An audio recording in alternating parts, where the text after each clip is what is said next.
नमो श्री हरिदास वृंदा विपिन बास बर प्राण सर्वसो बांके बिहारी श्यामा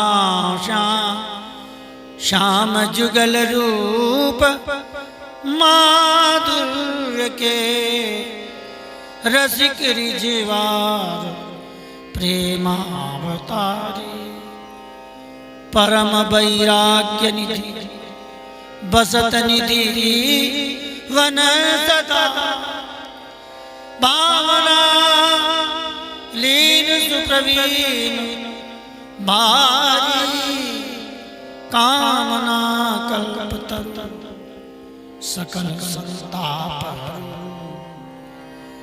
श्री अग्रदाता अली कल्याण कारी अली कल्याण कारी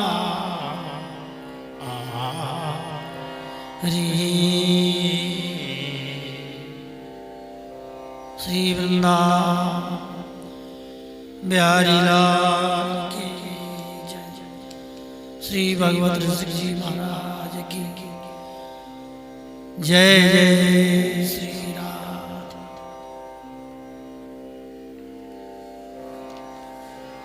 पूर्व के प्रसंग में जाको जैसी लगी परे तैसी गावे सोए। जिसको जैसा दिखाई दिया अनुभव हुआ उसने ऐसा ही कहा, ऐसा ही कहा।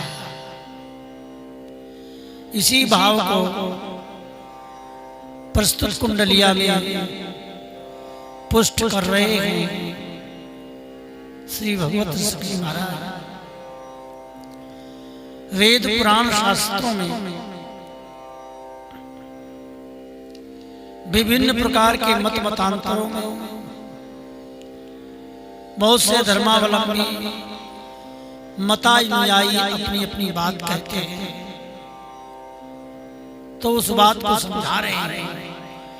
भगवत जी महाराज उदाहरण दे रहे हैं हाथी और अंधों का। क्या कहते हैं? हाथी देखो आंदरनी निज मन के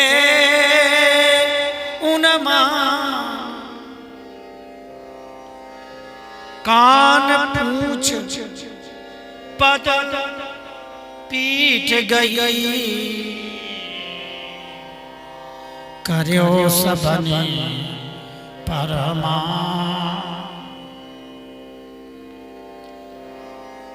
कर्यो सबनी परिमा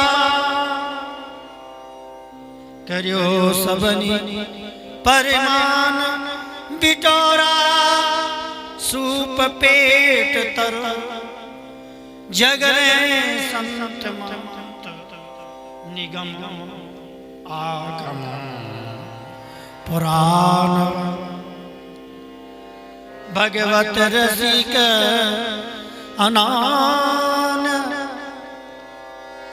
दृष्टिवर कीजे साथी। भगवत रसिक अनान दृष्टिवर कीजे साथी। जिन देखो हरि रूप जिन देखो गुण रूप अंग धरि माथि। जिन देखो गुण रूप अंग में धरि हाथी। में धरि हाथी। इसका भाव कितना सुंदर ढंग से समझा रहे हैं। वेदांत की भाषा, महापुरुषों के शब्दों को। हाथी देखो आंधन, कुछ अंधे रास्ते रास्ते जा रहे थे। उन अंधों के आगे एक आंख वाला होता है। एक आंख वाला जिसको सब कुछ दिखाई देता है, उसके पीछे एक अंधा होता है, उसके कंधे पर हाथ रखे होता है। उस अंधे के पीछे एक दूसरा अंधा, उसकी पीठ पर हाथ रखे होता है। तो ये लोग प्रायः लाइन कतार रास्ते पर चलते हैं। कभी आप लोगों ने देखा होगा 10-5 सूरदास जब चलते हैं साथ में अंधे लोग, तो एक लाइन कतार एक का सहारा लेकर के चलते हैं। या तो लठिया पकड़ लेंगे एक दूसरे की, अथवा एक दूसरे के कंधे पर हाथ धर देंगे। तो इस प्रकार से कुछ अंधे लोग रास्ते पर चल रहे थे। एक आंख वाला उनके साथ में था, बस। अच्छा, उस आंख वाले ने उस रास्ते में आगे से एक बहुत बड़ा हाथी देखा।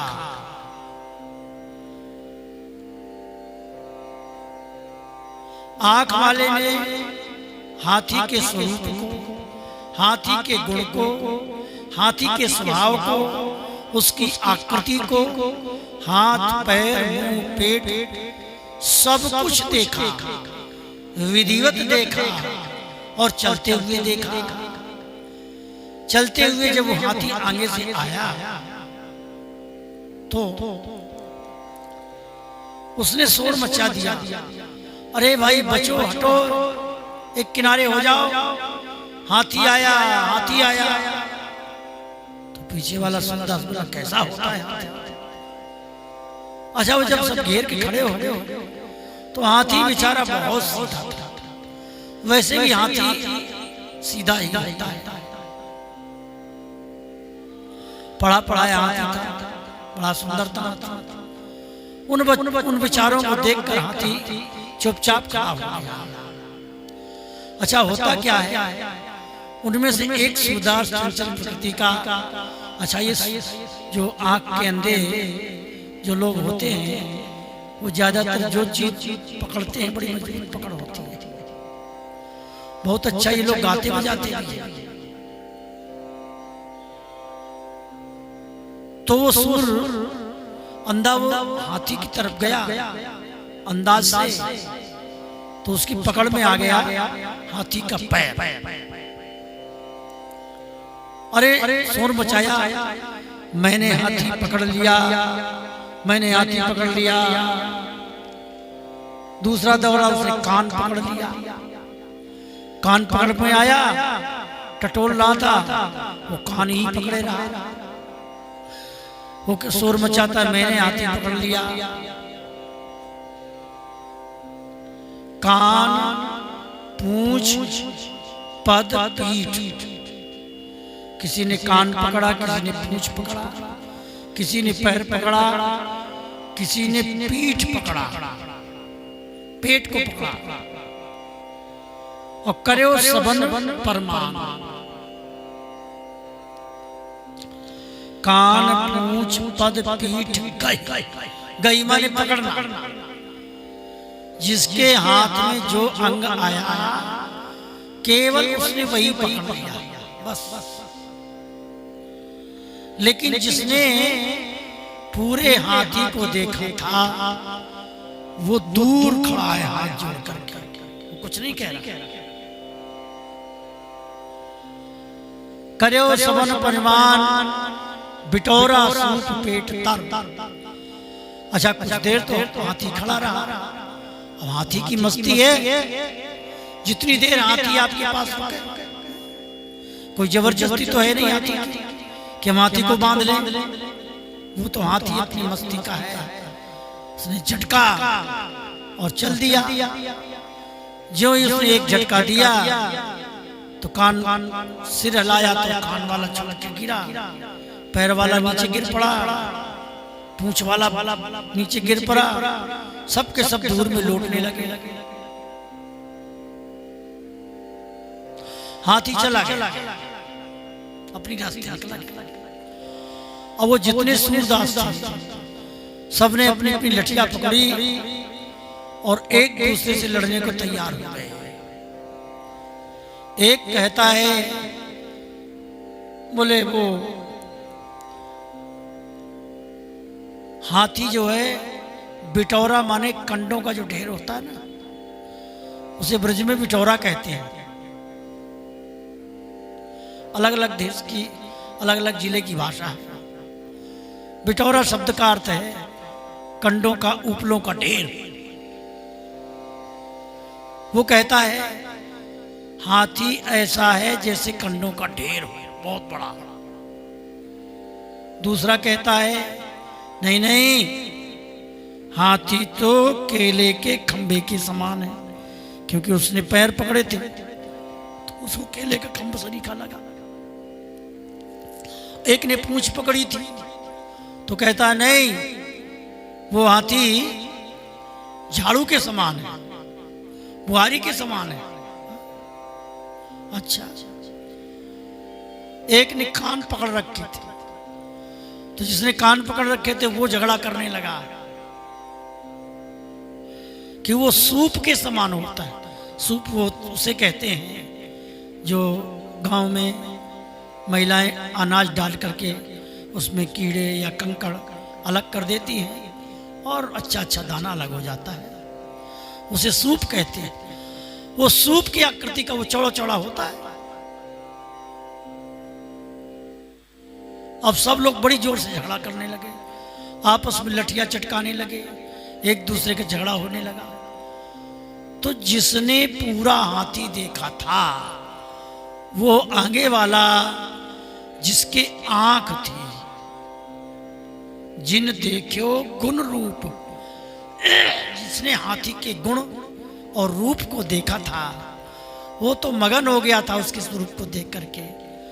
उसने कहा अरे भाई, आपस में तुम लोग झगड़ा क्यों करते हो? हाथी तो एक ही है।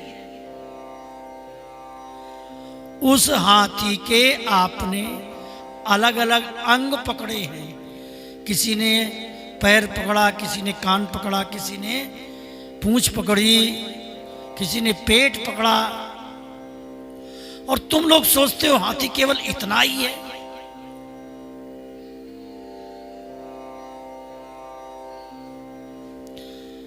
तो हाथी इतना ही है ऐसा कहना ठीक नहीं है। मैंने देखा है हाथी कैसा है, हाथी ऐसा है। अब इस बात को कहां घटाया जा करके भगवत रसिक जी कहते हैं, जगरे संत महंत निगम आगम पुराण पर अब कोई कहता है, हम एक स्थान पर गए झालावाड़ की तरफ, तो कुछ लोग इकट्ठे होकर के आए, प्रश्न करने लगे। बोले महाराज कबीरदास जी निराकार के उपासक थे कि साकार के थे?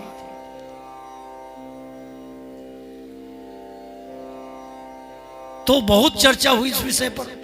अब एक पक्ष कह रहा था कबीरदास जी साकार के उपासक थे, एक पक्ष कह रहा था कबीर जी निर्गुण के थे।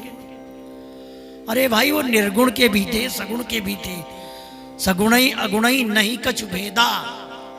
जिसने ढंग से उसको देखा है वो जानता है वो सगुण भी है, वो निर्गुण भी है, वो निर्गुण निराकार भी है, सगुण साकार निराकार सब कुछ है। अरे सूर्य है, सूर्य का एक स्वरूप है, उस स्वरूप से प्रकाश निकलता है, किरणें निकलती हैं, और जिसको जो किरण लगी वो किरण को पकड़ करके और दूसरे वाले से झगड़ा करने लगे। नहीं, वो तो निराकार ही है, एक बिंब है, एक स्वरूप है। स्वरूप से प्रकाश निकला है। तो स्वरूप और प्रकाश में अभेद है, भेद नहीं है। स्वरूप से प्रकाश है, प्रकाश से स्वरूप है। दोनों प्रकाश और स्वरूप का, साकार और निराकार का, दोनों का अन्योन्याश्रय अभेद संबंध है। वो सगुण भी है, वो निर्गुण भी है, निराकार भी है, ऐसा कहना उचित है।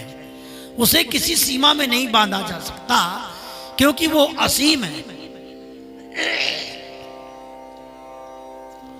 जगरे संत महंत, और इसी बात को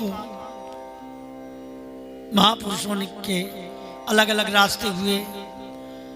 किसी का मार्ग अद्वैत हुआ, किसी का द्वैत हुआ, किसी का विशिष्टाद्वैत हुआ, किसी का शुद्धाद्वैत हुआ। अब अपने अपने मत को सिद्ध करने के लिए वही वाली बात है, निश्चय एक न होए काहें सब पृथक हमारी।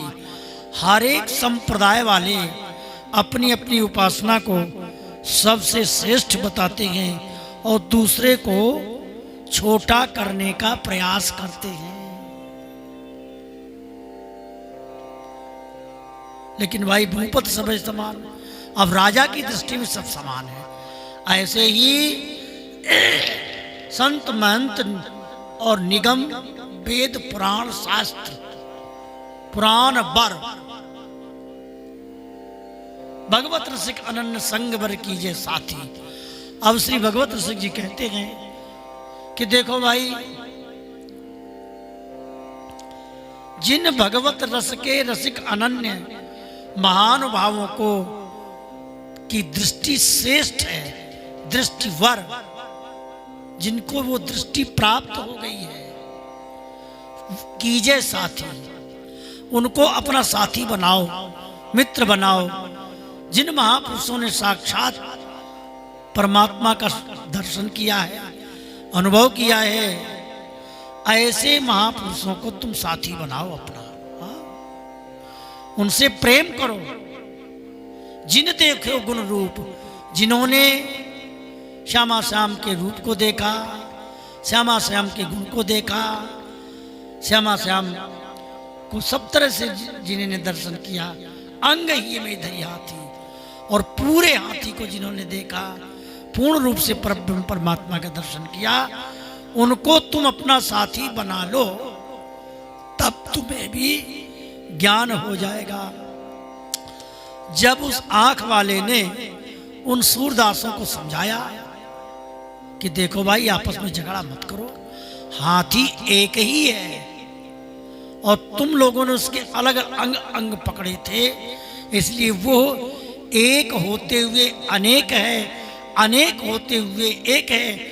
अनेक रूप रूप आए विष्णुवे प्रभु विष्णुवे, अनेक रूप रूप आए, अनेक रूप होते हुए एक है और एक होते हुए अनेक है। जाको जैसो भाव, जिसका जैसा भाव होता है वो उसके भाव के आधार पर उसे दर्शन देता है।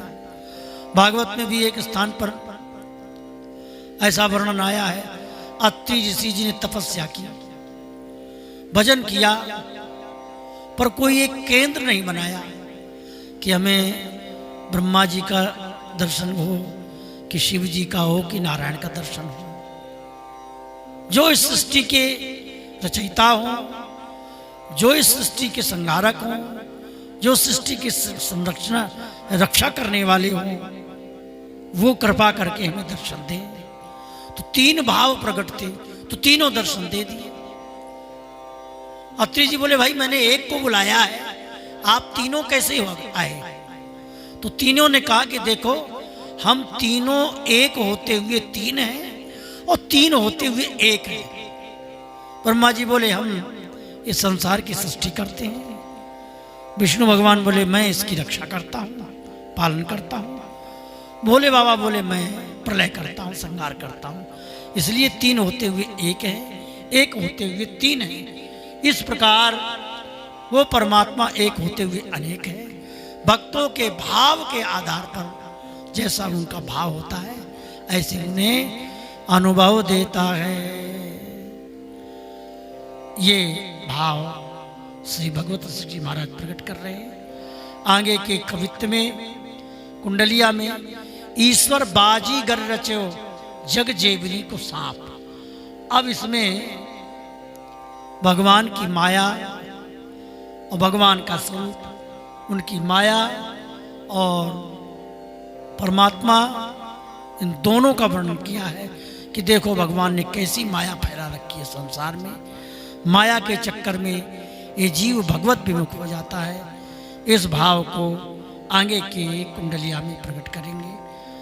बोलो वृंदावन बिहारी लाल की।